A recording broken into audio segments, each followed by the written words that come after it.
Hello बच्चों, कैसे हैं?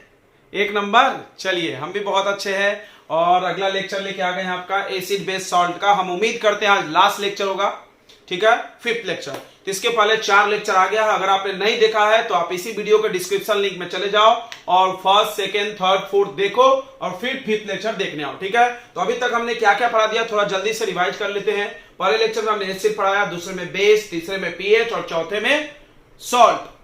अब आगे हम लोग पढ़ रहे थे सम इंपॉर्टेंट केमिकल कंपाउंड्स। आपके डेली लाइफ में कुछ कंपाउंड है जो बहुत यूज होता है, उसके बारे में हम लोग पढ़ रहे थे। उसमें से हमने एक कंपाउंड पढ़ाया था लास्ट वीडियो में, लास्ट में, सोडियम हाइड्रोक्साइड, NaOH। तो आज हम लोग को पढ़ना है दूसरा कंपाउंड जिसका नाम है वाशिंग सोडा। वाशिंग सोडा, ठीक है। वाशिंग सोडा सबने सुना होगा। वाशिंग पाउडर, निरमा, प्रचार आता है, यानी निरमा जो आपका डिटर्जेंट है ना, जो आता है बाजार में, उसमें सोडा मिलाया रहता है, ठीक है। जितना भी आप डिटर्जेंट यूज करते हैं, टाइड, सर्फ एक्सल, वॉटेवर में भी तुम कुछ ना कुछ तो यूज करते होंगे घर में, उसमें सोडा मिलाया रहता है, उससे क्लीन होता है कपड़ा। तो वाशिंग सोडा क्या है? तो ये तो कॉमन नेम है। इसका फॉर्मूला है, ध्यान से देखेंगे सब लोग, इसका केमिकल फॉर्मूला होता है वाशिंग सोडा का Na2CO3.10H2O। ये डॉट मतलब इसके साथ वाटर मॉलिक्यूल जुड़े रहते हैं बॉन्ड बना के। कुछ ऐसे कंपाउंड होते हैं, याद रखना, कुछ ऐसे सॉल्ट होते हैं जिसके अंदर ये वाटर प्रेजेंट होता है। इसको बोलते हैं हम लोग वाटर ऑफ क्रिस्टलाइजेशन। क्या बोलते हैं? Water of crystallisation. इसको हम लोग लास्ट में डिस्कस करेंगे, अभी नाम सुनो। तो इसमें वाटर ऑफ क्रिस्टलाइजेशन प्रेजेंट है, water of crystallisation, water of crystallisation, ठीक है। कितना है? 10 मॉलिक्यूल, 10H2O। 10 मॉलिक्यूल वाटर है, फिक्स है, 10 वाटर उसमें बॉन्ड बना के जुड़ा रहता है, ठीक है। कुछ ऐसे सॉल्ट होते हैं, याद रखो, जिसमें यह वाटर ऑफ क्रिस्टलाइजेशन होता है। इसका केमिकल नेम क्या हो जाएगा? तो इस पूरा का नाम बताओ। तो इसका नाम हो जाएगा सोडियम कार्बोनेट। यह हो गया सोडियम कार्बोनेट। 10 को लिखते हैं डेका हाइड्रेट। ये पूरा नाम हो गया वाशिंग सोडा का, याद रखें। अब किसी ने पूछ लिया कि सर सिर्फ Na2CO3 होगा तो वाशिंग सोडा बोलेंगे कि नहीं? तो नहीं बोलेंगे। फिर इसको क्या बोलते हैं? इसको बोलते हैं soda S. Soda S, soda S. क्या होता है सोडा एस? तो बोलते हैं एनहाइड्रस। ध्यान सुनेंगे, एनहाइड्रस। तो हाइड्रस मतलब पानी वाला, एनहाइड्रस मतलब बिना पानी का, सूखा। एनहाइड्रस का मतलब सूखा। Anhydrous sodium carbonate, sodium carbonate is called soda S.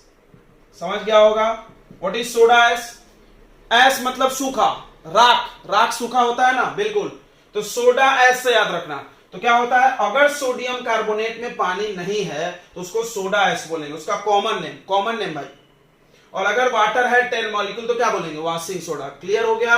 अगर Na2CO3 सिर्फ है तो इसको बोलेंगे एनहाइड्रस सोडियम कार्बोनेट। एनहाइड्रस मतलब सूखा सोडियम कार्बोनेट, जिसको हम लोग क्या बोल सकते हैं? Soda S. चलो, इतनी बात समझ में आ गई। अब हम लोग पढ़ेंगे इसको बनाया कैसे जाता है, प्रिपरेशन। इसका प्रिपरेशन, इसका प्रिपरेशन जिस मेथड से होता है उस मेथड का नाम है सॉल्वेरी प्रोसेस। क्या नाम है? सॉल्वेरी प्रोसेस, सॉल्वे प्रोसेस या सॉल्वेरी प्रोसेस, जो भी बोलो। ये एक साइंटिस्ट के नाम पे रखा गया होगा। जैसे क्लोरो अल्कली प्रोसेस था, क्लोरीन और अल्कली बनता था, NaOH में पढ़ाया था हमने। उसी तरह इसका नाम सॉल्वेरी प्रोसेस है। सॉल्वेरी प्रोसेस यानी सॉल्वे नामक साइंटिस्ट ने खोजा होगा, सॉल्वेरी किसी का नाम होगा। क्या करते हैं, ध्यान से समझना, हम बता रहे हैं। तो 3 स्टेप होते हैं इसके प्रिपरेशन के। स्टेप 1, सबसे पहले अमोनिएटेड ब्राइन लेते हैं। अमोनिएटेड ब्राइन, ध्यान से सुनो, क्या बोलते हैं ऐसा कि CO2 gas, carbon dioxide gas is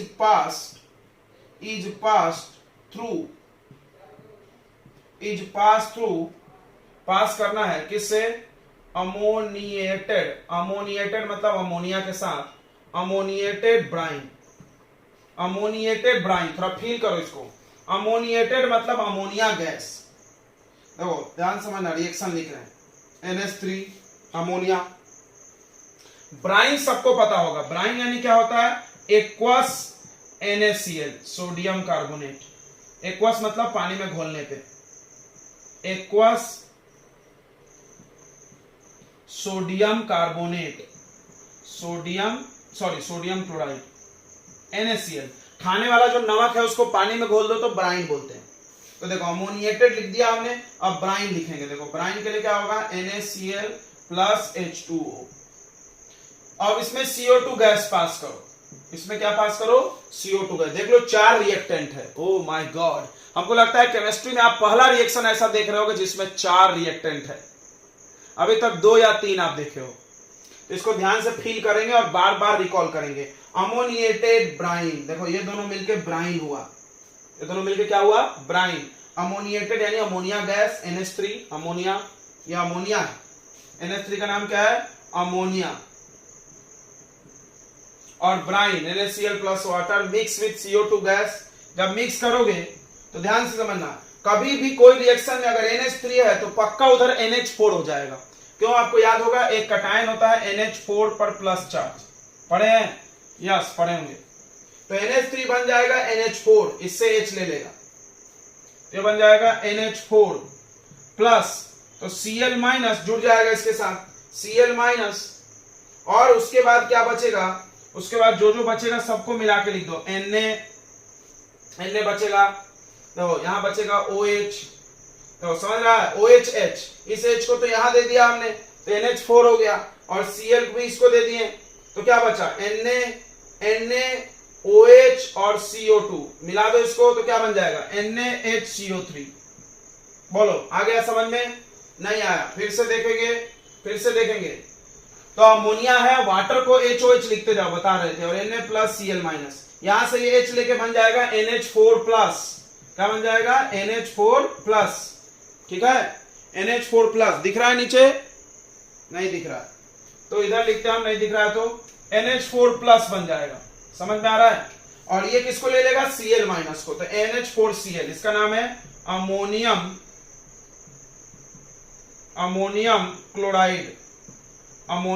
chloride, ठीक है बच्चों, क्या नाम है इसका, अमोनियम क्लोराइड।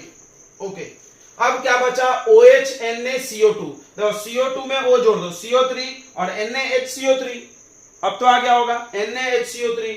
NaHCO3 का नाम क्या है, सोडियम हाइड्रोजन, या बाई भी बोलते हैं, सोडियम हाइड्रोजन कार्बोनेट, या सोडियम बाई कार्बोनेट, ठीक है, हाइड्रोजन की जगह बाई भी लिख सकते हैं, सोडियम हाइड्रोजन कार्बोनेट या सोडियम बाई कार्बोनेट, ठीक है बच्चों। ये ऊपर का इरेज कर दें।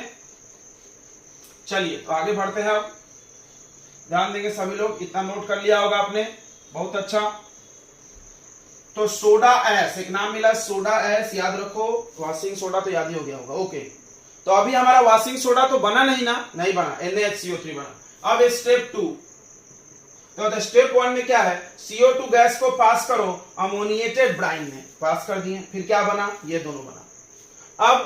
अब क्या है, ये देखो, ये क्या होता है, ये प्रेसिपिटेट हो जाएगा, ये पानी में ज्यादा घुलता नहीं, याद रखना, NaHCO3 पानी में ज्यादा घुलता नहीं है, it is less soluble in water. NaHCO3 get precipitated,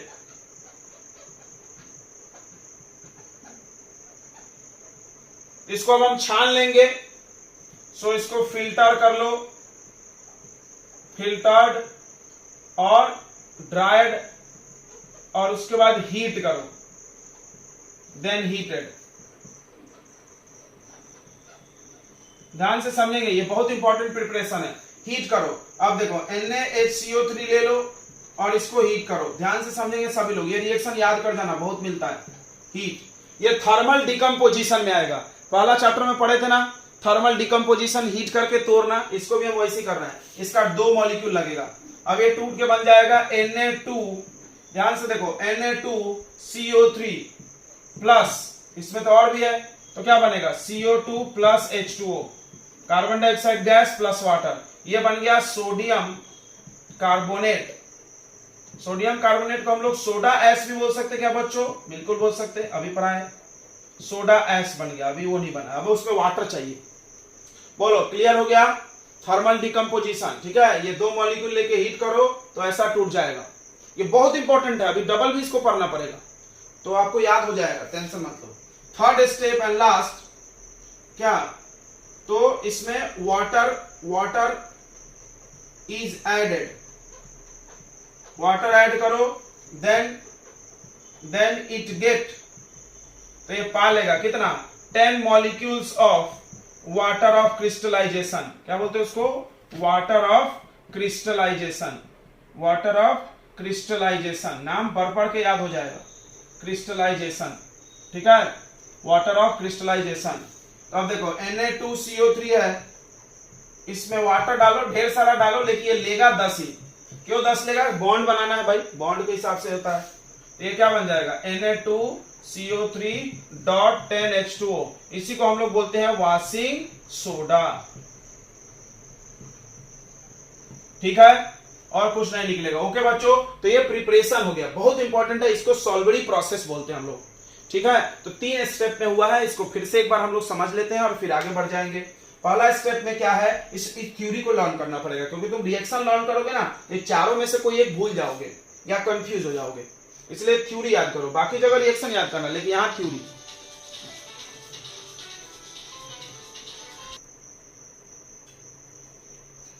ठीक है, तो फिर से समझ लेते। तो पहले स्टेप में क्या करना है आपको, अमोनिएटेड ब्राइन लेना है, अमोनिएटेड ब्राइन। देखो तो अमोनिएटेड ब्राइन बोलने से 3 नाम आ गया, अमोनिया, NH3, ब्राइन, NaCl और वाटर। ब्राइन क्या होता है? Aqueous solution of water, sorry aqueous solution of sodium chloride, यानी नमक में पानी, सीधी बात, नमक ले लो, पानी घोर के गप से पी जाओ, ब्राइन पी गए तुम। तो ये ब्राइन हो गया, उसमें कार्बन डाइऑक्साइड गैस मिक्स करो, ये सब रिएक्शन करेंगे। कैसे करेंगे? देखो NH3 पहले इससे H ले लेगा तो बन जाएगा NH4, और इससे Cl, NH4Cl, अमोनियम क्लोराइड, ठीक है। अब ये पानी जैसा होता है, लिक्विड जैसा होता है। उसके बाद क्या होगा, Na जितना बच गया मिला के लिख दो, NaHCO3, सोडियम हाइड्रोजन कार्बोनेट, ये पानी में घुलता नहीं है, नीचे बैठ जाएगा, प्रेसिपिटेट हो जाएगा। इसको छान लेंगे, सुखाएंगे और फिर गर्म करेंगे, ठीक है। 2 मॉलिक्यूल को हीट करो तो क्या होगा, Na2CO3, सोडियम कार्बोनेट बनेगा। तो Na2 चाहिए इसीलिए हम यहाँ 2 लगाए, बैलेंसिंग के लिए, ऐसा भी समझ सकते हैं। और CO2 प्लस वाटर, समझ में आ गया? ये रिएक्शन याद कर जाओ, इसको हीट किए तो ऐसा, इसको जोड़े तो ऐसा, बस एकदम ध्यान रखो, इसको बहुत बार मिलेगा। अब इसमें वाटर चाहिए, क्योंकि ये सोडा एस है, वाटर नहीं है तो सूखा हुआ है, एनहाइड्रस, अभी बताए थे सूखा। तो इसमें वाटर ऐड करेंगे, तो वाटर ऐड किया हमने, 10 मॉलिक्यूल पकड़ लिया इसने। 10 ही क्यों पकड़ा? क्योंकि इस सॉल्ट में 10 ही वाटर की जरूरत है, तो .10H2O, ठीक है बच्चों। ये हो गया प्रिपरेशन। अब इसकी प्रॉपर्टी पढ़ेंगे हम लोग, प्रॉपर्टीज नोट कर लिया सबने। तो अगला है प्रॉपर्टीज ऑफ वॉशिंग सोडा। ये जो Na2CO3 आप पढ़ रहे हो, उसमें क्या खास बात है? तो properties of washing soda heading लगा दें, देखो इधर प्रॉपर्टीज।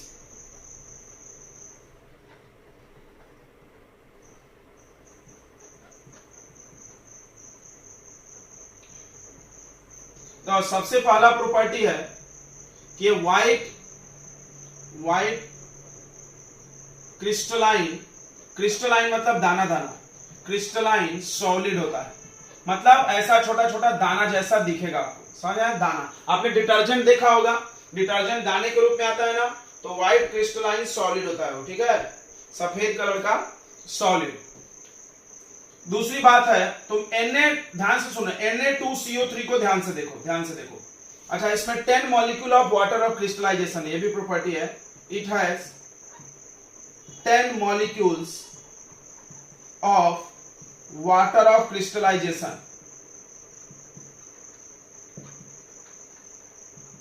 ये वाटर होना जरूरी है इसका प्रॉपर्टी के लिए। अब देखो, अगर ये उड़ गया, अगर तुमने इसको हीट किया और ये उड़ गया तो ये सोडा एस बन जाएगा,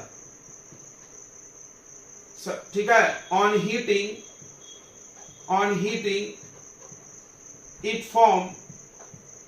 इट फॉर्म सोडा एस।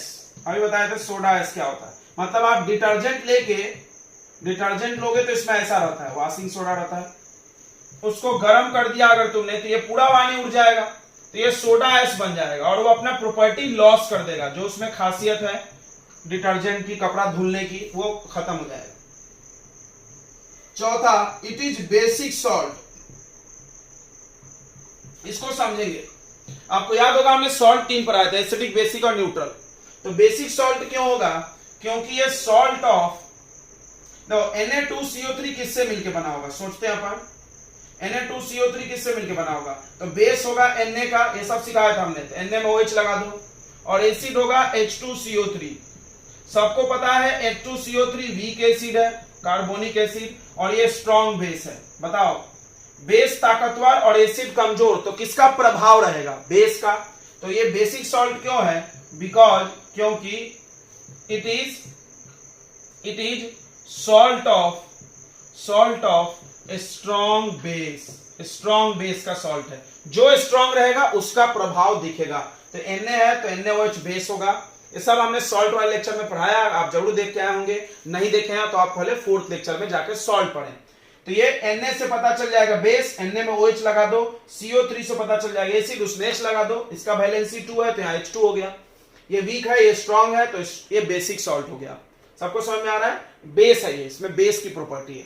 तो आपका डिटर्जेंट जो बनता है वो बेसिक होता है। ये बात समझ में आ गया? क्योंकि ये खुद बेस है, इतनी बात समझ में आ गई, आपने नोट कर लिया। इसके बाद हम लोग पढ़ेंगे इसके यूजेस। क्या पढ़ेंगे? अच्छा, अगर बेसिक है तो एक बात और लिख सकते हैं, इट टर्न्स। बताओ, बेस किसको किस में बदलता है? ब्लू टू रेड कि रेड टू ब्लू? याद हो गया होगा, बेस ज्यादा खतरनाक नहीं है, तो वो किस में बनाएगा? Red to blue. It turns red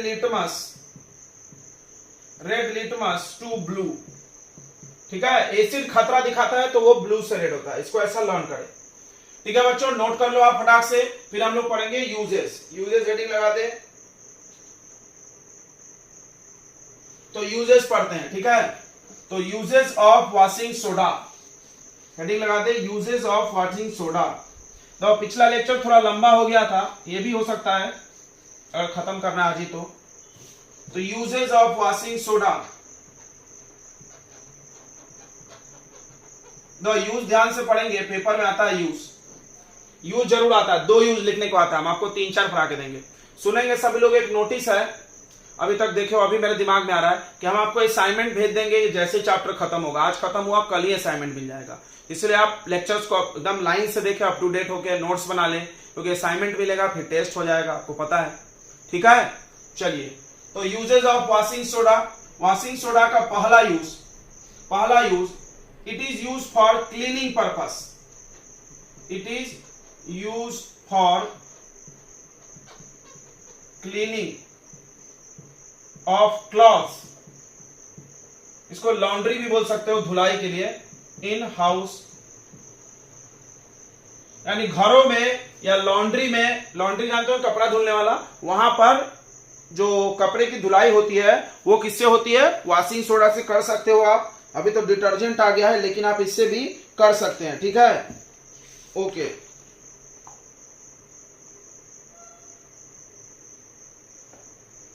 अगला एक बहुत इंपॉर्टेंट यूज बता रहे हैं हम आपको, ध्यान से सुनेंगे। It remove permanent hardness of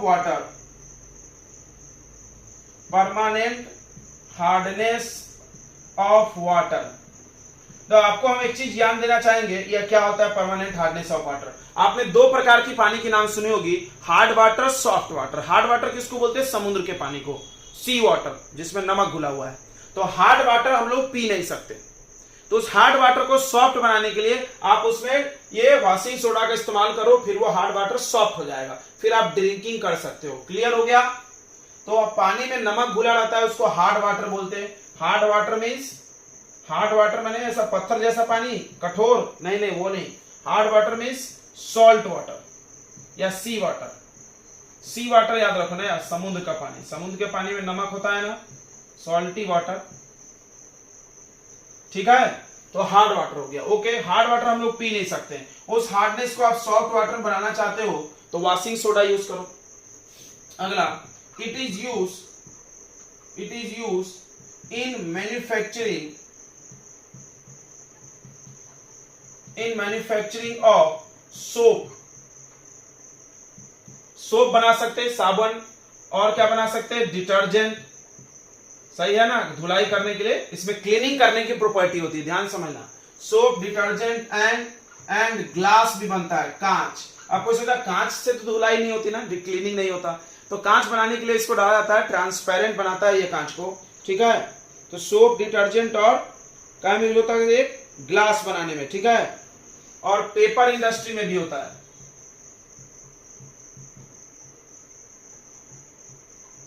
आप इसका यूजेज ध्यान से पढ़ेंगे। अगला, इट इज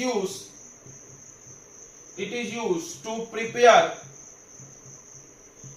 एक कंपाउंड है बोरेक्स, ध्यान सुनेंगे, बोरेक्स एक केमिकल कंपाउंड है, इसका फार्मूला Na2B4O7 होता है, आप 11th में आओगे तो पढ़ना है।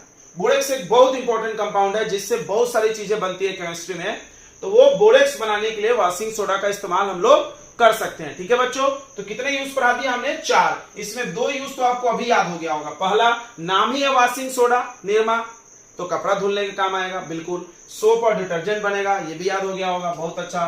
तीसरा, परमानेंट हार्डनेस वाटर का हटाता है, ये याद कर जाओ, 11th में भी मिलने वाला है। It remove the permanent hardness of water, यह हार्ड वाटर को सॉफ्ट बनाता है। हार्ड वाटर क्या होता है, वैसा वाटर जिसमें नमक घुला हुआ है, समुद्र का पानी, और इससे कुछ केमिकल्स बनते हैं जैसे बोरेक्स, ठीक है बच्चों। तो आपने यूजेस लिख लिया, बहुत अच्छी बात है। तो अगला हम लोग पढ़ने वाले हैं तीसरा chemical compound, baking soda. Baking soda का नाम आप जरूर सुने होंगे, या बेकिंग पाउडर का सुने हैं क्या, बिल्कुल सुने होंगे। आप बर्थडे में केक बनाते हो या कुछ भी बनाते हैं तुम्हारे घर में, इडली वगैरह, तो बेकिंग सोडा डालते हैं, याद है आपको, मम्मी से बात करो आप जानते होंगे, या अगर आप कुकिंग के शौकीन है तो जरूर नाम सुने होंगे, बेकिंग सोडा या बेकिंग पाउडर। तो ये दोनों अलग अलग होता है, बेकिंग सोडा अलग है, पाउडर अलग है, अभी हम आपको क्लियर करेंगे। तो बेकिंग सोडा क्या है, बेकिंग सोडा क्या है, तो आपको फार्मूला अभी हम पढ़ाए थे, ध्यान से देखना। केमिकल फार्मूला इसका होता है, केमिकल फार्मूला है NaHCO3, अभी मिला था क्या, यस अभी मिला था। अभी यहाँ प्रिपरेशन पढ़ा रहे थे, सॉल्वेरी प्रोसेस, तो मिला था ना ये, तो बस प्रिपरेशन तो हम पढ़ ही चुके हैं। तो NaHCO3, इसका केमिकल नेम क्या हो जाएगा, इसका केमिकल नेम क्या हो जाएगा बताओ, सोडियम H को हाइड्रोजन बोल सकते हैं या बाई भी बोल सकते हैं, सोडियम हाइड्रोजन कार्बोनेट, या इसको आप ऐसे भी लिख सकते हैं, या इसका एक और नाम लिख सकते हैं, क्या लिख सकते हैं, सोडियम बाई कार्बोनेट, ठीक है, याद रखेंगे इसको, ओके। अब आते हैं, इसमें वाटर है नहीं है, इसमें वाटर और क्रिस्टलाइजेशन नहीं होता है, सारे सॉल्ट में वाटर होंगे कोई जरूरी नहीं है, ठीक है, कुछ लोगों में होता है, वो आपको लर्न करना होगा, अभी हम आपको लास्ट में लिख के देंगे कितने सॉल्ट में होता है वाटर। तो ये हो गया केमिकल फार्मूला, ये हो गया इसका कॉमन नेम, समझा, कॉमन नेम मतलब हम लोग इसको बोल चाल की भाषा में क्या बोलते हैं, बेकिंग। बेक मतलब क्या होता है, पकाना, तो इससे हम लोग केक बनाते हैं, कोई भी ऐसा चीज जिसको सॉफ्ट बनाना है, सॉफ्ट और स्पंजी ऐसा, तो उसके लिए हम लोग बेकिंग सोडा का इस्तेमाल करते हैं। तो सवाल है कैसे ये सॉफ्ट बनाता है, तो हम लोग आगे पढ़ेंगे तो समझेंगे। अब आता है प्रिपरेशन, तो इसका भी प्रिपरेशन सॉल्वेरी प्रोसेस से ही होता है, सॉल्वेरी प्रोसेस, ठीक है बच्चों, सॉल्वेरी प्रोसेस। तो अभी बताए थे सॉल्वेरी प्रोसेस, धड़ाक से लिख दो, 2 ही स्टेप लगेगा, इसमें 3 स्टेप नहीं लगेगा। तो पहला स्टेप था क्या, कि CO2 गैस, देखो अभी याद हो जाएगा, डबल मिला ना, CO2 gas is passes through ammoniated brine, ठीक है। तो लिखो CO2 पहले भी लिख सकते हैं, कोई जरूरत नहीं, हम जानबूझ कर अमोनिया पहले लिखते हैं, अमोनिया, फिर ब्राइन NaCl प्लस वाटर, और फिर CO2 गैस, ठीक है। इससे मिलकर क्या बनेगा, इससे मिलकर बनेगा, देखो अभी बताया था हमने, यह बन जाएगा NH4Cl प्लस NaHCO3, ये तो बन गया, और ये प्रेसिपिटेट हो जाता था, इसका नाम क्या था, अमोनियम क्लोराइड, और ये नाम था बेकिंग सोडा, समझ में आ गया। बस इसको छान लो फिल्टर करके, यानी एक प्रॉपर्टी आपको पता चला कि पानी में घुलता नहीं है ये, यस पानी में नहीं घुलता है, दाने दाने जैसा, रवे के जैसा होता है, तुमने देखा होगा घर में आता है। तो चलो अब इसका पढ़ते हैं प्रॉपर्टीज। प्रिपरेशन तो हो गया, एक ही स्टेप में बन गया, और अगर आपको वॉशिंग बनाना है तो उसको फिर से हीट करना पड़ता था, ठीक है। तो चलो आगे बढ़ते हैं हम लोग, इसका प्रॉपर्टीज पढ़ लेते हैं बच्चों। तो अगला हेडिंग लगा दो, प्रॉपर्टीज ऑफ ये समझ में आ गया होगा। प्रॉपर्टीज ऑफ क्या, baking soda, properties of baking soda. तो प्रॉपर्टीज ऑफ बेकिंग सोडा,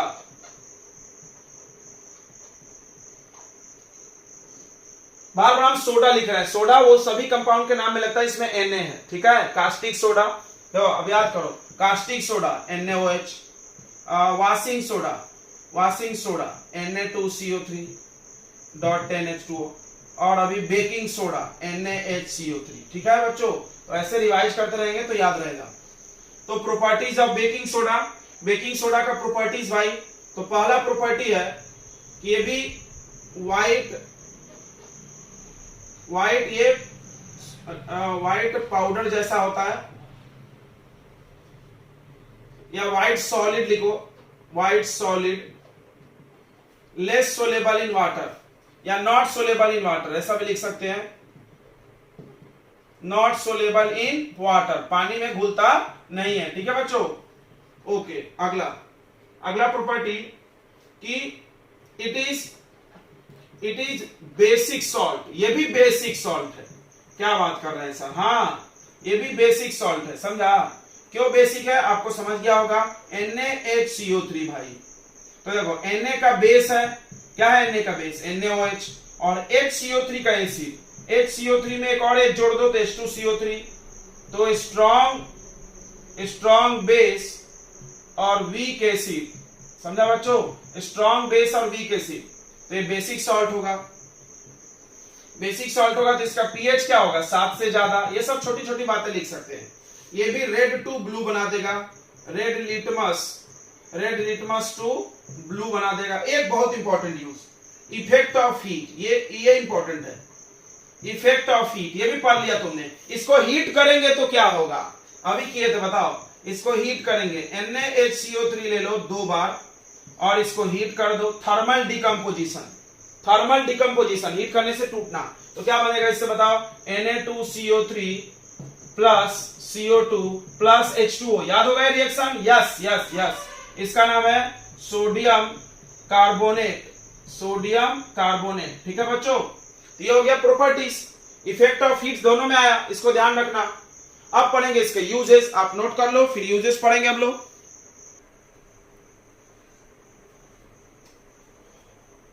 तो अब पढ़ रहे हैं हम लोग यूजेस ऑफ बेकिंग सोडा। देखना सोडा और पाउडर में बहुत फर्क है भाई। तो सबसे पहला यूज पढ़ो, it is use to make baking, ध्यान से सुन लो, it is use to make baking powder. क्या बात कर रहे हैं सर, सोडा पाउडर कंफ्यूज कर दिया आपने। ध्यान से 2 मिनट रुक जाओ बस। यानी आप बेकिंग पाउडर अगर आप खरीदते हो, बाजार में यही मिलता है ज्यादातर, सोडा भी मिलता है। बेकिंग पाउडर में 2 चीज होता है, एक बेकिंग सोडा होता है, प्लस टार्टेरिक एसिड होता है। अब क्यों भाई, क्यों तो बेकिंग पाउडर क्यों इस्तेमाल होता है बताओ। बेकिंग पाउडर से ब्रेड सॉफ्ट और स्पंजी बनता है। थोड़ा ध्यान से समझना, ध्यान से समझेंगे एक एक चीज। तो यह है आपके पास NaHCO3, यह है baking soda plus tartaric acid. देखो टार्टरिक एसिड का फार्मूला आपको पढ़ना नहीं है, डिफिकल्ट है, बट एक बात तो पक्का है, कोई भी एसिड हो तो क्या डोनेट करेगा, H+। अब सवाल है टार्टरिक एसिड क्यों, क्योंकि वो वीक एसिड है। ये वीक बेस तो ये वीक एसिड, ये स्ट्रॉन्ग बेस तो नहीं है ना। सॉल्ट है लेकिन बेसिक सॉल्ट मतलब थोड़ा सा बेस, क्योंकि देखो एसिड था बेस था, एसिड ने बेस के पावर को काट दिया, फिर भी थोड़ा सा बेस बचा हुआ है। तो ये H+ जो आया है, तो ये H+ कहां से आया है, तो हाइड्रोजन आयन किसने डोनेट किया, from tartaric acid. Tartaric acid कहां में होता है पता है, इमली में। ये दोनों मिला दिए। अब याद रखना एक इंपॉर्टेंट रिएक्शन हम पढ़ा रहे हैं, ये reaction of baking soda with acid, ये भी पेपर में आता है। तो जब इससे ये रिएक्ट करेगा तो ऐसा बन जाएगा Na2, ध्यान सुनना, Na इससे रिएक्ट करेगा यानी सोडियम सॉल्ट बनेगा, Na प्लस सोडियम सॉल्ट। बहुत इंपॉर्टेंट है, बहुत इंपॉर्टेंट है, सोडियम सॉल्ट बन जाएगा। समझ रहा है? नहीं समझा सर? तो मान लो इधर HCl होता, मान लो HCl होता तो Na किससे रिएक्ट करता? Cl माइनस से। Na प्लस रिएक्ट करता Cl माइनस से। अब ये Cl नहीं है तो सिर्फ Na प्लस बच जाएगा। समझ गया? समझ गया? Yes sir. अब चलो आगे। अब HCO3 है तो कहां जाएगा ये बन जाएगा H2O प्लस CO2। अब ये जो कार्बन डाइऑक्साइड गैस है वो ब्रेड में से निकलेगा और उसमें होल्स बना देगा। समझा? समझा कि नहीं समझा? तो व्हेन, ध्यान सुनेंगे, when baking soda react with, ये पेपर में आ सकता है, ये रिएक्शन भी आ सकता है, react with acid, baking soda acid से रिएक्ट करेगा तो क्या होगा? When baking soda react with acid, it produce, अच्छा ये हीट करने पे रिएक्शन होगा, it produce CO2 gas which make holes in bread and या और केक या idli, which makes it soft and spongy। समझ में आ गया? सॉफ्ट और स्पंजी कैसे हुआ? तो उसमें छेद हो गया। स्पंज जानते होंगे ना, स्पंज देखा होगा, इसमें होल्स होते हैं, उसी तरह होल्स बन जाएंगे। क्यों बन जाएंगे? तो ये ब्रेड है, इसमें ये तुमने मिला के रख दिया पाउडर क्यों मिला है, सोडा क्यों नहीं मिला है, हम सब समझाएंगे। तो पाउडर में जब गर्म किया तो इसमें से CO2 गैस जगह जगह से निकला तो पूरे छेद बना दिया, होल्स बना दिया, वो सॉफ्ट हो गया। अब सुनना तुम मेरे को बताओ ये कैसा है? बेसिक है, बेसिक चीज कड़वा होता है खाने में, ये बात तो सबको पता होगा। मान लो हम ये नहीं डालते तो ब्रेड मेरा सॉफ्ट होता लेकिन खाने में कड़वा लगता, bitter taste.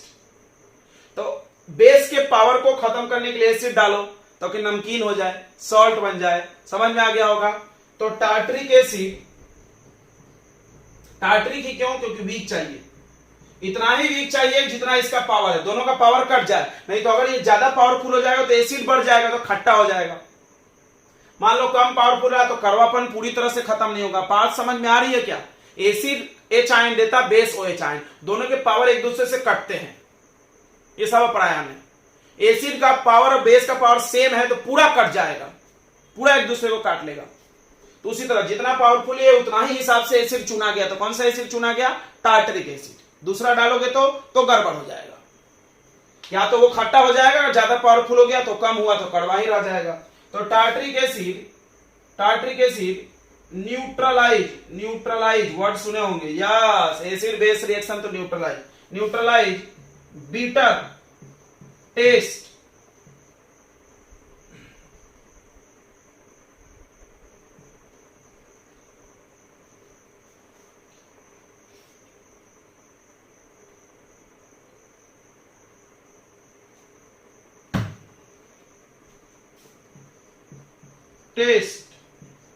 bitter taste of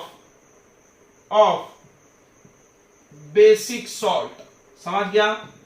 यानी जो बेसिक सॉल्ट है उसका कड़वा टेस्ट को खत्म करना है तो आपको क्या डालना पड़ेगा? एसिड डालना पड़ेगा। बिल्कुल सर, अब आपको समझ में आ गया होगा। तो बताओ बेकिंग सोडा और बेकिंग पाउडर में क्या अच्छा है?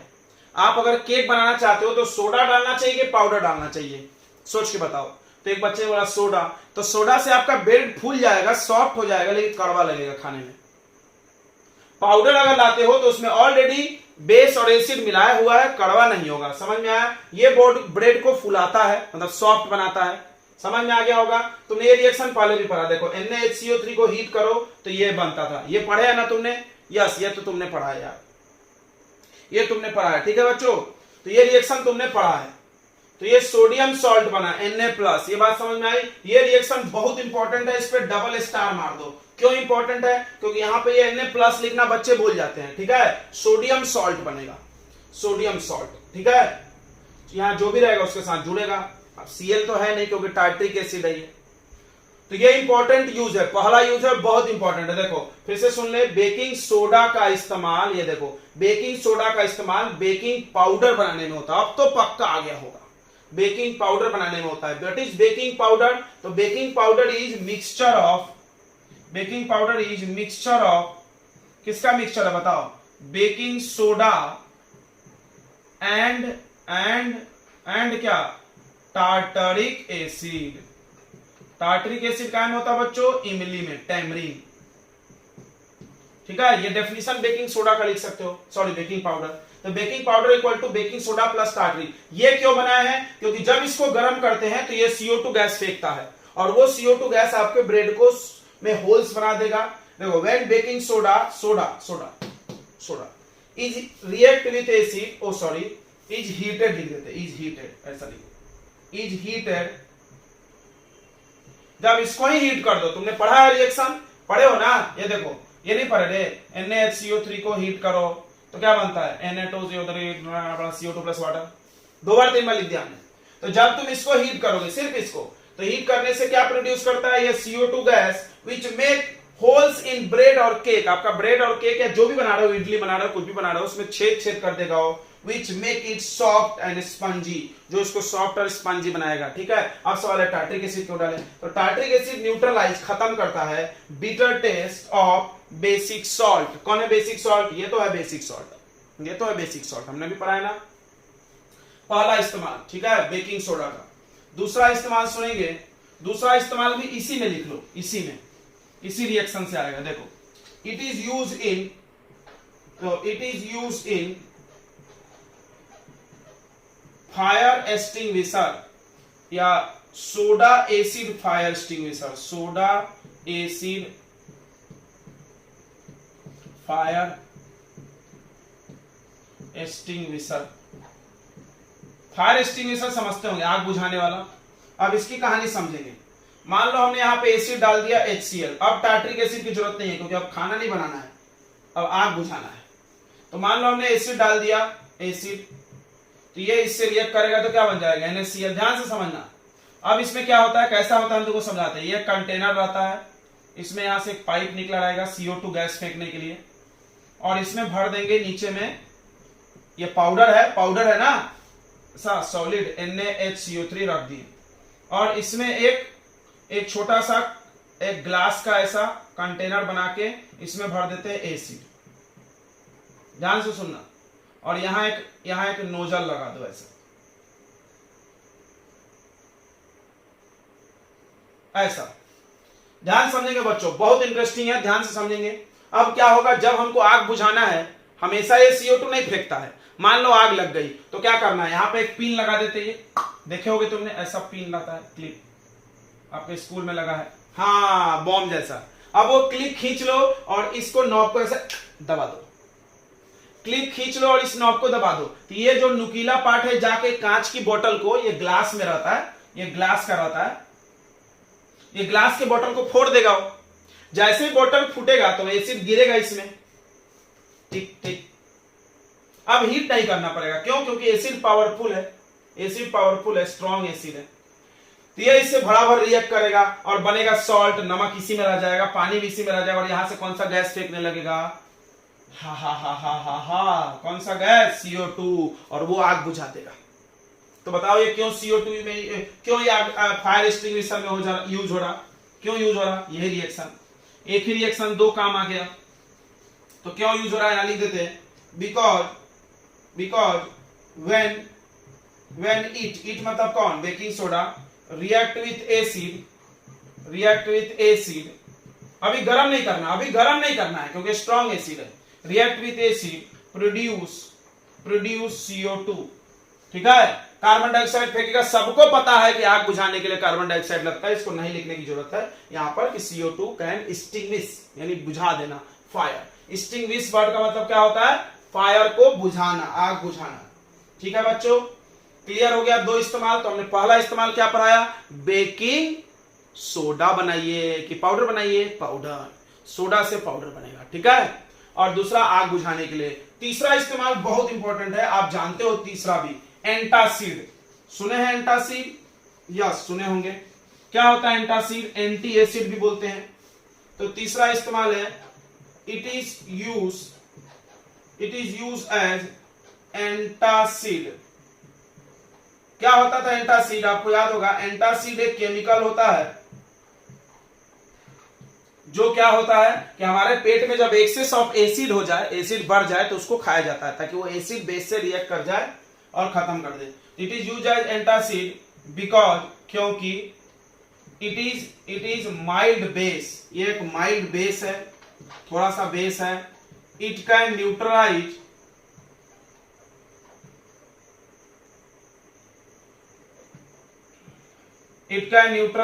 The excess of acid produced in stomach। ये पढ़ाया था हमने। आपके पेट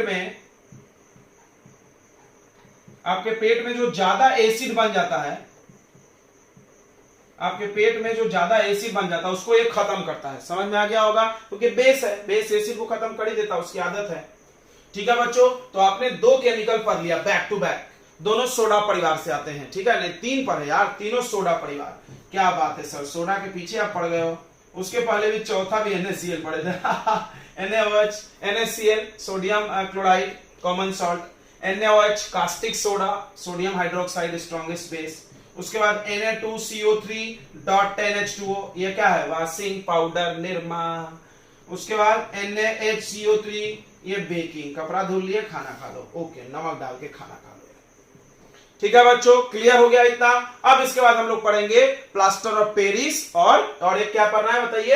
एक पढ़ना है ब्लीचिंग पाउडर। ठीक है, तो दो पढ़ने के बाद खत्म हो जाएगा, आप नोट कर लें। अगला हेडिंग हम लोग लगाते हैं ब्लीचिंग पाउडर। ठीक है, ब्लीचिंग पाउडर। तो यूजेस आपको याद रखना है, सबके यूजेस इज वेरी इंपॉर्टेंट, वही पेपर में ज्यादा आता है इधर से। तो ब्लीचिंग पाउडर, जो भी 4th नंबर 5th नंबर होगा देख लेना।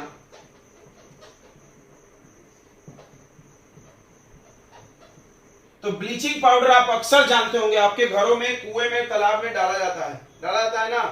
बैक्टीरिया को मारने के लिए ब्लीचिंग पाउडर का इस्तेमाल होता है। तो ब्लीचिंग पाउडर क्या है?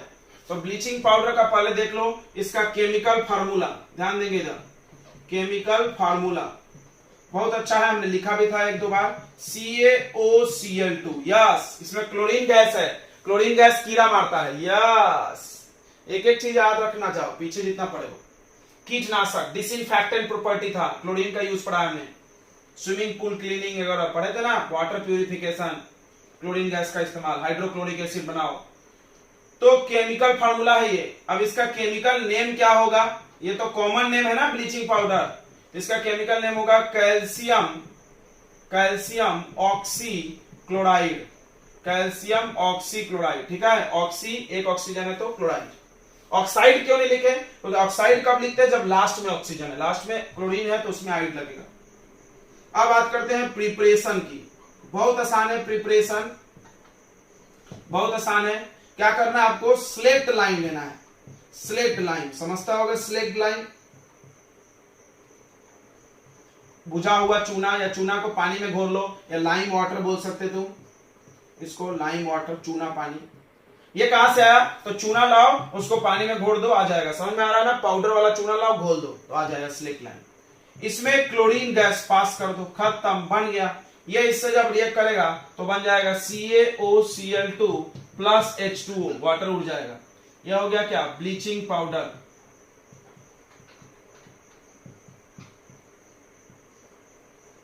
तो ब्लीचिंग पाउडर की बात करते हैं हम लोग, तो कैसे बना है? तो when chlorine gas is passes through select line, it form, क्या फॉर्म करेगा? Bleaching powder.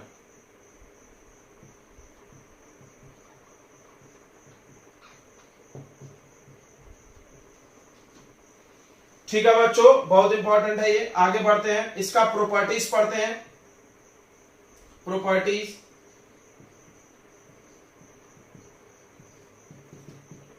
तो ये डिसइंफेक्टेंट है, कीटनाशक, क्योंकि इसमें क्लोरीन गैस प्रेजेंट है। ठीक है, ये डिसइंफेक्टेंट है। पढ़ाया हमने सब, कीटनाशक, क्यों? क्लोरीन गैस की वजह से। अब सुनो अगला, दूसरा इस्तेमाल, इसमें से हमेशा बास आता है क्लोरीन गैस का। ये येलो कलर का पाउडर है, येलोइश या व्हाइट येलो, हल्का सा powder. Uses of bleaching powder, bleaching powder का इस्तेमाल, पहला इस्तेमाल है प्यूरिफिकेशन, प्यूरिफिकेशन यानी शुद्धिकरण of drinking water, drinking water purification में, बिकॉज, क्योंकि it has chlorine gas which kills, जो क्या कर देगा? जर्म्स को मार देगा, विच किल्स जर्म्स, बताया था हमने। दूसरा इस्तेमाल, तो इसका नाम होता है ब्लीच। देखो एक्चुअली ब्लीच का मतलब होता है कलर रिमूव करना, ब्लीच मतलब रिमूवल ऑफ कलर। कहीं भी अगर किसी चीज का रंग हटा रहे हैं तो उसको ब्लीच करना बोलते हैं। तो याद रखना, ब्लीचिंग पाउडर से अगर आप कोई कलर वाला कपड़ा पे ब्लीचिंग पाउडर डाल दिए पानी में घोल के, तो वो उसके कलर को रिमूव कर देगा। क्या बात कर रहे हैं sir? Yes, bleaching powder colour remove कर सकता है। तो इट इज यूज टू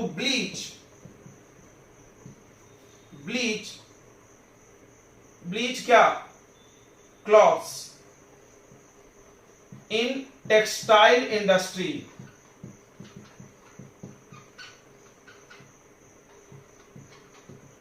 या and in paper industry, and use to bleach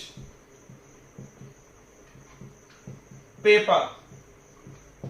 मतलब पेपर जो आप पुराना पेपर बेच देते हो उस पर लिखा रहता है, तो उस कलर को हटाना पड़ेगा व्हाइट पेपर बनाने के लिए, तो उस कलर को रिमूव करने के लिए उसमें ब्लीचिंग पाउडर डाला जाता है। और टेक्सटाइल जो कपड़ा बन रहा है, वहां कपड़ा बनते समय उसमें कुछ दाग धब्बे कलर्स लग जाते होंगे, तो उस कलर को हटा दिया जाता है। ठीक है, तो आप कपड़े का ब्लीच करा सकते हो। व्हाइट कलर के कपड़े का ब्लीच होता है, कलर वाले का नहीं होता है, क्योंकि कलर निकल जाएगा ब्लीचिंग से। ठीक है, तो ब्लीचिंग पाउडर के दो इस्तेमाल बहुत इंपॉर्टेंट है, एक प्यूरिफिकेशन ऑफ ड्रिंकिंग वाटर, और दूसरा क्या होगा? दूसरा आप देख सकते हैं, दूसरा क्लॉथ को ब्लीच करेंगे। ठीक है, उसके बाद देखते हैं आगे हम लोग। तीसरा यूज है इसका, क्लोरोफॉर्म बनाया जाता है। इससे क्या बनाया जाता है? क्लोरोफॉर्म। तो क्लोरोफॉर्म बताया था हमने, बेहोश करने का काम आता है। Use to prepare chloroform. तो क्लोरोफॉर्म का फॉर्मूला देख लो, बार बार मिल रहा है, तो CHCl3। CHCl3 का नाम क्या है? क्लोरोफॉर्म। चौथा यूज करेंगे ब्लीचिंग पाउडर का। पहला इस्तेमाल हो गया कि पानी, पीने वाले पानी को कीटनाशक डिसइंफेक्टेंट करने के लिए, मतलब कीटनाशक है क्या मतलब पानी में डाल दो, पूरे कीड़े मकोड़े मर जाएंगे। ठीक है, दूसरा ये कपड़ा ब्लीच कर सकता है, पेपर ब्लीच कर सकता है। तीसरा इस्तेमाल है क्लोरोफॉर्म। चौथा इस्तेमाल है it is good oxidising agent. याद होगा ऑक्सीडाइजिंग एजेंट, डोनेट, जो खुद रिड्यूस हो, ध्यान सुनो, जो खुद रिड्यूस हो। रिड्यूस होने का मतलब ऑक्सीजन डोनेट करना होता है ना? यस, तो डोनेट ऑक्सीजन। ये क्या करता है? CaOCl2, अगर तुम रिएक्शन कराओगे तो अपना ऑक्सीजन किसी को दे सकता है, तो ऑक्सीजन देने वाले को क्या बोलेंगे? खुद रिड्यूस होना। खुद रिड्यूस होने वाला कौन सा एजेंट होता है? Oxidising agent. तो ये इसके 4 इस्तेमाल हो गए। देखो पेपर में 2 पक्का आता है, यूज ही पढ़ो ज्यादातर, और प्रिपरेशन, 2 चीज पढ़े, यूज प्रिपरेशन। प्रॉपर्टीज वगैरह से एक आधा सवाल आते हैं, नहीं तो नहीं आते। तो हमने आपको 3 केमिकल्स पढ़ा दिया बच्चों। कौन कौन? आज के लेक्चर में 3 पढ़ा दिए, टोटल तो हमने आपको 5 पढ़ा दिए। NaCl, NaOH, Na2CO3, NH2O और NaHCO3 और CaOCl2। ऐसे रिकॉल करते रहे बार बार। तो चलो आगे बढ़ते हैं हम लोग। अगला लास्ट है प्लास्टर ऑफ पेरिस, सुने होंगे आप, पीओपी दीवार में भी कराते हैं और हाथ पे भी प्लास्टर लगाते हैं, टूट जाता है हड्डी, तो उसी को पढ़ना है। आप ये नोट कर लो फटाक से।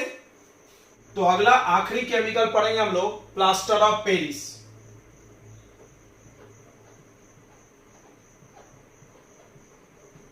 इसको शॉर्ट में POP भी बोला जाता है। ठीक है, आपने सुना होगा, आपके घर में POP होता है ना, दीवार को हम लोग चिकना कराने के लिए क्या करते हैं, पीओपी करते हैं कि नहीं करते हैं, बिल्कुल करते हैं। तो अब इसका नाम प्लास्टर ऑफ पेरिस क्यों पड़ा, इसके लिए एक छोटी सी कहानी है, ध्यान सुनो। तो पहली बार, सबसे पहली बार ये प्लास्टर ऑफ पेरिस पेरिस नामक शहर में बनाया गया था, सबसे पहली बार। पेरिस पता होगा, फ्रांस का सबसे ब्यूटीफुल सिटी है, कैपिटल है मतलब। तो क्या हो गया, सबसे पहली बार बनाया गया था कहां पे, पेरिस में। काहे से बनाया गया था, जिप्सम से। तो याद रखना क्या, तो first time it was prepared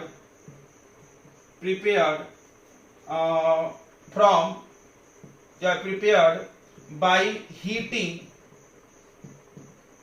heating of gypsum। अब एक नया नाम आ गया, देखो, जिप्सम। जिप्सम एक कंपाउंड, अभी हम बताएंगे। First time it was prepared by heating of gypsum in Paris, so it is called, इसीलिए हम इसको क्या बोलते हैं, पीओपी, यानी प्लास्टर ऑफ पेरिस। पेरिस का plaster of Paris. Okay, clear हो गया। अब आते हैं इसका केमिकल फार्मूले पे, सब लिखेंगे हम लोग। केमिकल फार्मूला, इसका फार्मूला है CaSO4 डॉट हाफ H2O। इसमें भी आधा वाटर आ गया। तो इसका केमिकल नेम बता दो।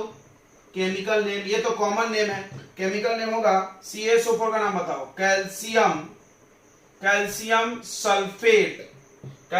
सल्फेट। आधा को क्या बोलते हैं, हेमी या हेमी हाइड्रेट। जैसे डेका हाइड्रेट था तो ये हेमी हाइड्रेट हुआ। अब केमिस्ट्री बोलता है, केमिस्ट्री का रूल बोलता है कि कभी भी कोई चीज आधा नहीं हो सकता। मॉलिक्यूल को आधा कैसे तोड़ोगे, तो कोई लोग इसका ऐसा भी फार्मूला लिखता है, देखो CaSO4, सोचो एक बार CaSO4 में ये आधा है, तो अगर हम CaSO4 को डबल कर दे तो ये ऐसा लिख सकते क्या, बिल्कुल लिख सकते हैं। नहीं समझा, फिर से। एक्चुअल फार्मूला है कि एक CaSO4 में आधा वाटर, तो 2 CaSO4 में कितना वाटर, 1। ये सही लग रहा है क्योंकि हाफ होना अलाउ नहीं है, तो दोनों सही है। ये भी दिख सकता है, ये भी दिख सकता है आपको बुक में। नाम क्या है, फिर से देख लो, कैल्शियम सल्फेट। ये बहुत बड़ा था 1 मार्क में, हेमी हाइड्रेट या सेमी हाइड्रेट। प्रिपरेशन बहुत आसान, ऊपर लिखी दिया हमने। तो प्रिपरेशन कैसे बनेगा, तो फॉर्म्ड बाय हीटिंग ऑफ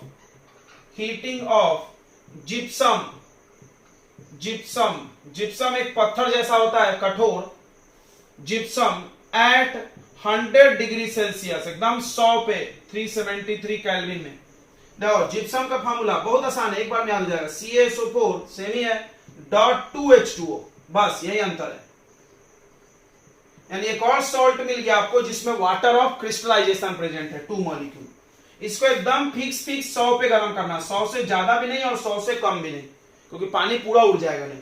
तो इसमें से 1.5 वाटर को हटा देना है, ये बन जाएगा CaSO4 और हाफ H2O, 1.5 H2O रिमूव हो जाना चाहिए और ये बन गया POP।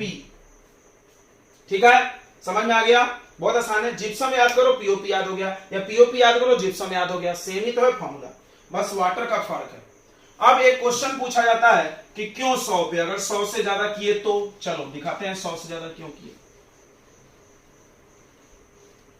तो एक क्वेश्चन आता है कि why controlled heating is required for POP। POP के लिए क्यों कंट्रोल हीटिंग चाहिए, तो जवाब क्या है देख लो, रिएक्शन में हम जवाब दे देते। क्या रिएक्शन में जवाब देते, अगर आपने जिप्सम को, यह है जिप्सम, अगर आपने जिप्सम को मोर देन 100 पे गर्म कर दिया, मान लो 100 दे दिए तो ज्यादा हो गया, तो क्या होगा, तो ये पूरा का पूरा वाटर उड़ जाएगा, CaSO4 अलग हो जाएगा और 2H2O अलग। आपको याद होगा अभी हम वॉशिंग में पढ़ाए थे कि अगर Na2CO3.10H2O है, इसका नाम क्या था, वॉशिंग सोडा, और ये उड़ गया तो क्या नाम था, एनहाइड्रस सोडियम कार्बोनेट। तब इसका भी नाम में लग जाएगा एनहाइड्रस, सूखा एनहाइड्रस कैल्शियम सल्फेट। और इसका भी कॉमन नेम है बिल्कुल, इसका नाम है dead burnt plaster. Dead, dead मतलब मरा हुआ, बर्न्ट जल गया, प्लास्टर। अब इसमें प्लास्टर के काम ही नहीं आएगा, ये प्लास्टर में अब काम नहीं आएगा, चिपकेगा नहीं ये। समझ गया? तो क्यों जरूरी है, समझ ही क्या होगा, क्या जरूरी है? तो क्या, इफ, यदि, if gypsum is heated at more than 100 degree Celsius, then it loses all सारा, all molecules of water या water of crystallization, all molecules of water of crystallization, all molecules of water of crystallization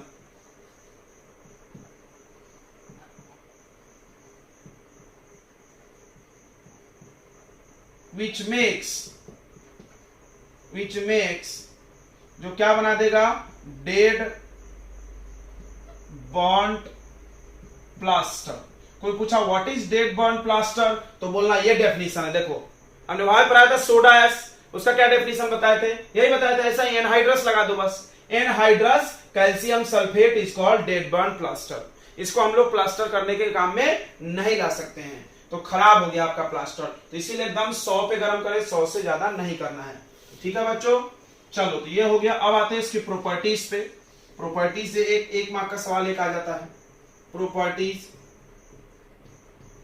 सबके घर में POP होता है आज के date में, तो सबके घर में होता है। तुमने देखा होगा व्हाइट कलर का पाउडर आता है, सफेद सा चूना जैसा, तो इट इज व्हाइट पाउडर।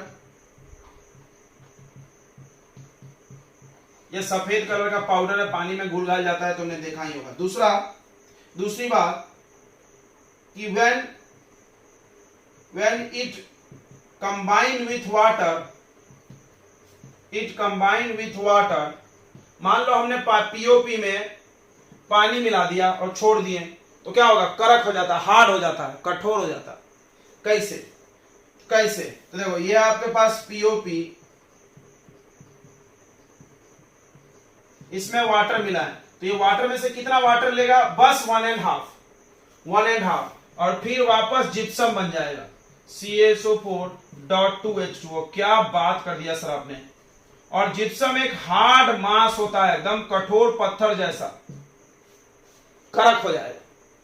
यानी इसी रिएक्शन को हम पलट के लिख दिए थे अभी थोड़ी देर पहले, बस एक ही रिएक्शन दो बार। When it combined with water, it become hard mass, ये ऐसा कठोर मास हो जाएगा, कॉल्ड, जिसको हम लोग क्या बोलते हैं, जिप्सम बोलते हैं। ठीक है, जिप्सम बोलते हैं, जिप्सम बन जाएगा। इसीलिए प्लास्टर ऑफ पेरिस को मॉइस्चर प्रूफ कंटेनर में रखते हैं। सो इट इज स्टोर्ड, क्योंकि मॉइस्चर अगर लग गया, क्योंकि अगर इसमें नमी आ गई तो ये पत्थर हो जाएगा। तुमको पता होगा सीमेंट को भी पानी से बचा के रखते ना, क्यों रखते, वह भी ऐसा पत्थर हो जाएगा, जिप्सम बन जाता है। सीमेंट में भी होता है ये जिप्सम, याद रखना। पीओपी में भी जिप्सम है, सीमेंट में भी जिप्सम है। सीमेंट में और भी बहुत सारी चीजें मिलाते हैं, इसका कलर उसका अलग है। तो जिप्सम जरूर होता है, जिप्सम हार्ड करता है किसी भी चीज को, जम के जो पत्थर बनता है वो जिप्सम बनता है। तो इसीलिए POP is stored in moisture proof container, moisture proof container. समझा, ये मॉइस्चर प्रूफ कंटेनर में इसको जमा करना है, नहीं तो नमी लगी तो पूरा बर्बाद हो जाएगा, पत्थर बन जाएगा। ये सबको पता है, इसमें कुछ भी नया नहीं है, बस आप फार्मूला नया देख रहे हो, कहानी तो आप बचपन से देख रहे हो, अपने आसपास घर में पीओपी हो रहा है। ठीक है बच्चों, तो आप पढ़ते हैं यूजेस ऑफ पीओपी। एक यूज तो सबको पता चल गया कि दीवार का प्लास्टर करो, सीलिंग में डिजाइन बनाओ, ये सबको पता है। एक प्लास्टर हड्डी का प्लास्टर करते हैं, फ्रैक्चर्ड बोन को। तो यूजेस ऑफ पीओपी का यूज, पहला, it is use to join fractured bone, यानी जो हड्डियां टूट गई हैं उसको ज्वाइन करने के काम आता है, ठीक है, इन मेडिकल। दूसरा काम, it is use to make, इससे क्या क्या बना सकते हो तुम, डिजाइन बना सकते, डेकोरेशन कर सकते, डेकोरेटिव कर सकते, उसके बाद क्या कर सकते, चौक बना सकते, चौक, ये जो बोर्ड पे लिखने वाला चौक होता है वो भी इसका बनता है। उसके बाद स्टेचू बना सकते हैं, उसके बाद टॉयस बनते हैं, खिलौने, छोटे छोटे ऐसे मूर्ति जैसा लक्ष्मी गणेश भगवानों का जो स्टैचू बिकता है बाजारों में पेंट वेंट करके अच्छा सुंदर, जो आप घर में लगाते हैं, तो वो स्टैचू इन्हीं का बनता है, ठीक है। तीसरा, it is use to make fire proof container, fire proof container, मतलब अगर तुम कोई चीज आग में चाहते हो कि जले नहीं तो इसका बना दो, तो सीमेंट कभी आग में नहीं जलेगा ना, पीओपी कभी आग में नहीं जलेगा, तो पीओपी आग में नहीं जलता, तो fire proof container. Use to prevent leakage of air in laboratory, labs में कहीं हवा लीक हो रहा है, कहीं पे कोई गैस निकल रहा है, तो वहां पे आप सील करने के लिए, लीकेज को बंद करने के लिए इस्तेमाल कर सकते हो, ठीक है। पांचवा, use to make wall smooth, wall को स्मूथ बना सकते, एंड सीलिंग को भी, सीलिंग डिजाइनिंग, तो ये सब लेटेस्ट यूज है। सीलिंग का डिजाइन बनाना है, वॉल को चिकना बनाना है पेंटिंग से पहले, तो पीओपी कर लेते हैं, ठीक है बच्चों। तो ये पीओपी का इस्तेमाल खत्म। तो इतने ही केमिकल्स हम लोग को पढ़ने हैं, पूरे केमिकल हमने पढ़ा दिया। अब एक छोटा सा टॉपिक है, 5 मिनट और रुक जाओ, फिर ये चैप्टर हो जाएगा खत्म। तो 5 मिनट बाद ये चैप्टर हो जाएगा खत्म, देख लें हम लोग। तो इसका अब आ जाता है हम लोग का वाटर ऑफ क्रिस्टलाइजेशन, एक टॉपिक बार बार मिल रहा है, इसको निपटा डालते हैं हम लोग। तो वाटर ऑफ क्रिस्टलाइजेशन, अगला हेडिंग लगा दे, वाटर ऑफ क्रिस्टलाइजेशन। देखो तुमने अभी देखा तुमने कि कुछ ऐसे सॉल्ट होते हैं, जिसमें वाटर प्रेजेंट है। तो वो कुछ सॉल्ट के नाम बताते हैं। एक है CaSO4, अभी देखा तुमने, .2H2O, बताओ ये क्या है, यह है जिप्सम, ओके। और क्या देखा तुमने, एक पीओपी देखे, CaSO4.12H2O, ये क्या है, पीओपी। उसके बाद तुमने देखा Na2CO3.10H2O, ये क्या है, वॉशिंग सोडा। उसके बाद एक हम अपने मन से बता रहे हैं, CuSO4, कंफ्यूज मत होना, ये Ca है ये Cu है, .5H2O, यह है कॉपर सल्फेट। कॉपर सल्फेट किस कलर का होता है, ये ब्लू कलर का। ये लोग ज्यादातर व्हाइट होते हैं, ये तीनों व्हाइट है, और ये ब्लू कलर का होता है। उसके बाद तुमने एक पढ़ा था FeSO4, yes, ferrous sulphate, .7H2O, पहले चैप्टर में फेरस सल्फेट, वहां हमने 7 नहीं लिखा था, ये होता है ग्रीन कलर का। देखो ये बिना वाटर लिखे भी रिएक्शन करा सकते, तुम कुछ फर्क नहीं पड़ेगा, गर्म करोगे वाटर ऐसे उड़ जाएगा, तो कोई कोई नहीं भी लिखता है, बट जो है सो करना तो पड़ेगा, हकीकत में ऐसा होता है। और भी कुछ सॉल्ट होते हैं। तो पहला सवाल है, क्या सारे सॉल्ट में वाटर होते हैं, तो जवाब है नहीं। तो क्या सारे सॉल्ट सूखे होते हैं, तो ये भी नहीं। यानी कुछ सॉल्ट ऐसे होते हैं जिनमें वाटर प्रेजेंट होता है, और ऐसे सॉल्ट को बोलते हैं हम लोग हाइड्रेटेड सॉल्ट, हाइड्रेटेड यानी पानी वाला सॉल्ट। और यही सॉल्ट में से जब पानी निकल जाए तो इनको एनहाइड्रस बोलते हैं। फिर से, क्या हम NaCl को एनहाइड्रस बोलेंगे, इसमें वाटर नहीं है, तो नहीं। क्यों, क्योंकि NaCl में कभी वाटर था ही नहीं। अगर किसी के पास वाटर है और हट गया तो बोलेंगे एनहाइड्रस, अगर वाटर कभी था ही नहीं तो एनहाइड्रस और हाइड्रेटेड का बात ही नहीं आएगी। जो गीला था वही सूखा होगा ना भाई, सूखा चीज तो सूखा ही रहेगा ना। समझ में आ रहा है मेरी बात। ये लोग हाइड्रेटेड हैं तो ये सूख जाएंगे, तो एनहाइड्रस लगाओ इसके नाम में, और नहीं तो मत लगाओ, ठीक है। तो what is water of crystallization, तो ध्यान सुनेंगे, the the fixed number of water molecules present in hydrated salt, present in सारे सॉल्ट नहीं, बस hydrated salts is called water of crystallization.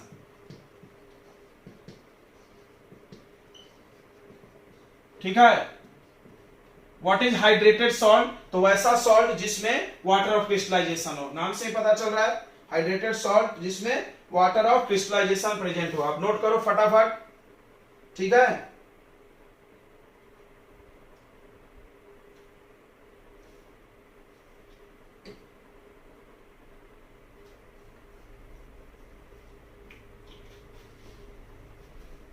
तो हाइड्रेटेड सॉल्ट लिख लो यहां पे,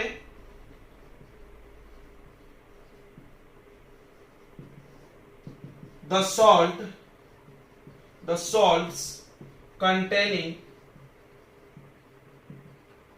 water of crystallization, बस और कुछ नहीं।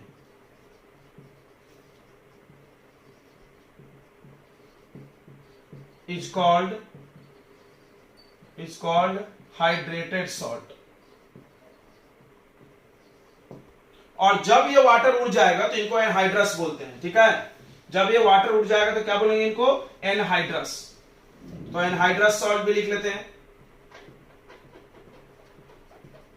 एनहाइड्रस बहुत बार मिला आपको, anhydrous salt. Hydrated, the hydrated salt losses its water of crystallization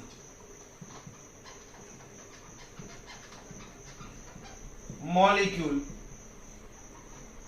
then it is called, तब इसको क्या बोलेंगे हम लोग? एनहाइड्रस सॉल्ट, एनहाइड्रस सॉल्ट, ठीक है।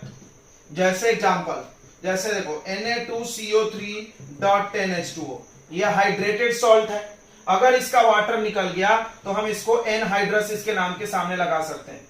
एनहाइड्रस क्या? सोडियम कार्बोनेट, अभी बताया हमने। ओके, एक बात और, CuSO4.5H2 होता, अगर इसका वाटर निकल गया तो हम एनहाइड्रस कॉपर सल्फेट बोल सकते हैं। ठीक है बच्चों, अब सवाल है कि वाटर ऑफ क्रिस्टलाइजेशन से कुछ फायदा है कि नहीं है? तो जवाब है बिल्कुल है। देखो बिल्कुल है, ध्यान समझेंगे।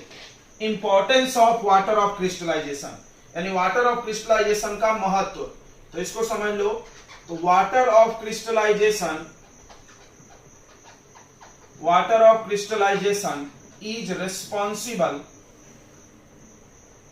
is responsible for, दो चीज के लिए रिस्पॉन्सिबल, याद रखो, shape and colour of salt, salt के लिए शेप और कलर के लिए। इसको समझेंगे, जैसे हमारे पास CuSO4.5H2O है, ये ब्लू कलर का होता है, ठीक है, और ये दाने दाने के रूप में होता है, क्रिस्टल। जब आप इसको हीट करेंगे तो ये वाटर ऑफ क्रिस्टलाइजेशन लॉस कर देगा। जैसे ही वाटर ऑफ क्रिस्टलाइजेशन लॉस करेगा तो ये क्रिस्टल टूट के पाउडर बन जाएगा। पाउडर, देखो शेप बिगड़ गया, और ये व्हाइट कलर का हो जाएगा। कैसा कलर हो जाएगा? व्हाइट। और फिर से अगर तुमने इसमें वाटर ऐड कर दिया तो ये कैसा हो जाएगा? ब्लू हो जाएगा, वाटर आ जाने से। यानी वाटर ऑफ क्रिस्टलाइजेशन किसके लिए जिम्मेदार है? उसके प्रॉपर्टी के लिए। एक और देख लो एग्जांपल, जैसे मेरे पास FeSO4.7H2O है, फेरस सल्फेट, ये किस कलर का होता है बताओ? ग्रीन। इसको भी अगर तुमने हीट किया तो ये बन जाएगा FeSO4+7H2O, वाटर लॉस कर दिया इसने, तो अब इसका कलर कैसा हो जाएगा? व्हाइट। यानी कोई सॉल्ट के पास अगर कलर है तो वो कलर लॉस हो जाएगा अगर वाटर हटा तो, और वाटर आएगा तो वापस कलर आ जाएगा, ठीक है। और उसका शेप भी चेंज होगा, वो क्रिस्टल जो है दाना दाना शक्कर के दाने जैसा रहता है सॉल्ट, वो टूट करके पाउडर बन जाएगा। तो ये वाटर ऑफ क्रिस्टलाइजेशन का काम हो गया, ठीक है बच्चों। तो अब ये लेक्चर होता है आज के लिए इतना ही खत्म, और इसके साथ ही आपका एसिड बेस सॉल्ट खत्म हो गया। बहुत बड़ा चैप्टर था ये केमिस्ट्री का, तो इस तरह से हम लोगों ने इसको 5 लेक्चर में निपटा दिए हैं। इसके बाद हम आपको देंगे असाइनमेंट, उस असाइनमेंट में सारे क्वेश्चन आंसर आ जाएंगे बच्चों। और ऐसे भी पढ़ाते वक्त हमने जितना पढ़ाया उतना काफी है। पीएच के हमने बहुत सारे क्वेश्चन करा दिए थे, और एसिड बेस सॉल्ट का पूरा थ्योरी पढ़ो वैसा ही क्वेश्चन आएगा। ठीक है बच्चों, तो चलिए मिलते हैं असाइनमेंट के साथ। ऑलरेडी लेक्चर बड़ा हो गया है, आपने पूरा लेक्चर देखा है तो बहुत अच्छी बात है, धन्यवाद। ओके, तो ठीक है, आप पढ़ाई करते रहे। All the best and good luck.